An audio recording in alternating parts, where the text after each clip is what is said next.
Hey, what's going on, guys? Minuteman Preparedness. Real quick, saw some information last night dropped on X. It was all over X. It is on the mainstream media, but if you don't have X and you haven't been watching the news lately, I don't really blame you for not watching mainstream media. But the FBI's JTTF, their Joint Terrorism Task Force, along with some other law enforcement entities, made an arrest yesterday in Long Beach, California.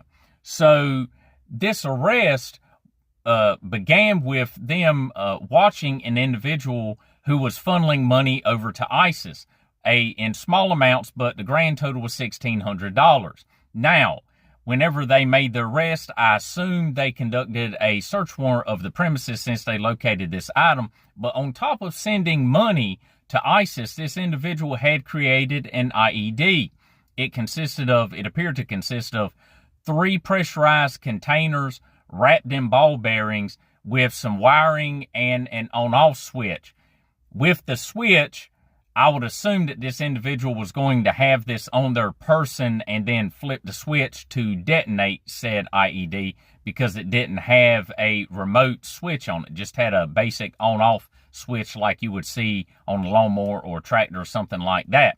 I'm just assuming, but it wasn't a wireless detonator on there. It's just the switch.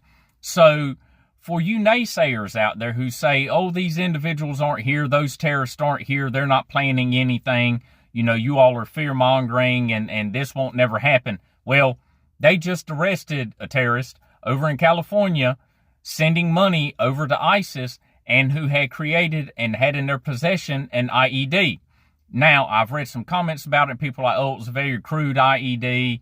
The way it was made, and it wasn't a beautiful looking IED.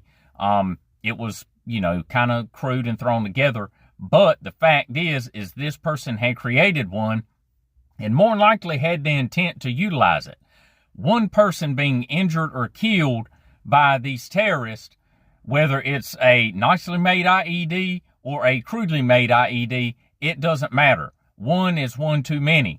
So we have to utilize this situational awareness. I'm always talking about it, and some of you all probably get tired of hearing it, but we have to utilize situational awareness. We have to pay attention to what's going on around us, to people around us.